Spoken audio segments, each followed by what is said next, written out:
So what critical elements of your mass experience have you tried to retain in your work? And how has Carnival influenced you as an artist?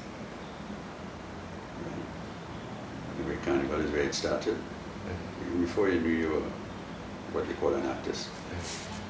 It was Carnival, you know. In terms of like the elements, I mean, I think the most powerful thing for me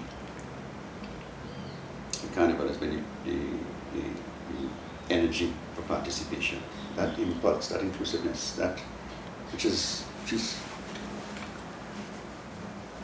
so irrepressible, you know, and it comes out in all kinds of things. It comes out in so many things that we do. And our, as I said, because our attitude to our things. I mean, I grew up in Belmont, going to the cinema and all the rest of it, and hearing fellas, you know, all of us people arguing with people on the screen, and you know, involved in the thing. You know what I mean? Not only that, not only in terms of the event itself, on the occasion, but also afterward, and bringing that into your life. Right. Understand? Fellas walking up and down the road like Wyatt Earp and Audie Murphy and all this kind of thing, right? And you know when you see their movies they play, right? And many even getting the names, adopting the names. So that kind of crossover between fiction and reality, and entering of it, I think was something. We had to create worlds for ourselves, you know? And therefore mass became valid for us 365 days a year, you know? And I found that because we had that thing about, you see them scouting for talent, and some people always want to participate in the thing. You tried in the work that one does, you try to create spaces for that. And I think that's what I understood most significantly about what I was doing with the Calypso trilogy. When I did that. It was a very conscious attempt to create in the theatre, for the theatre to provide that kind of space. Where people, it was no longer on the margin looking in and intruding on the performance, but opening the performance to include the margin.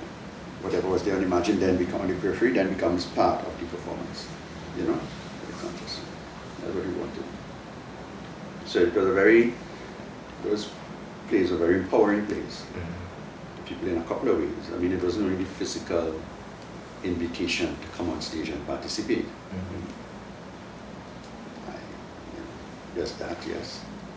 But it's also, and therefore allowing for that energy to find fulfillment. But there's also the thing about, of course, is Calypso, and identifying or recognizing in that, you know, the feel, the connections that people make with Calypso, with their own lives and with the memory, with their own sense of self. How Calypso becomes part of our sense of self, right? And therefore bringing that and giving that space inside there, you know. So there's both a sort of a kind of internal thing for them, right? Memory and the Calypso as part of this construction itself, right. and also the physical participation in the thing. So that's been important. And what I found is that has carried through from that period into the other work. The work that I'm editing some plays now that I did before that period. Earlier plays I did in Jamaica. Well, two of them in Jamaica, one was done here. But I'm seeing elements of it, traces of it there. They're not Calypso plays, they're a different type of drama altogether, ritual drama. But I'm seeing elements of that for the inclusion that was actualized, if you wish, with those Calypso dramas. And then, of course, with the later work now, the work that I'm doing here, where you have different ways in which we employ the same thing. Yeah.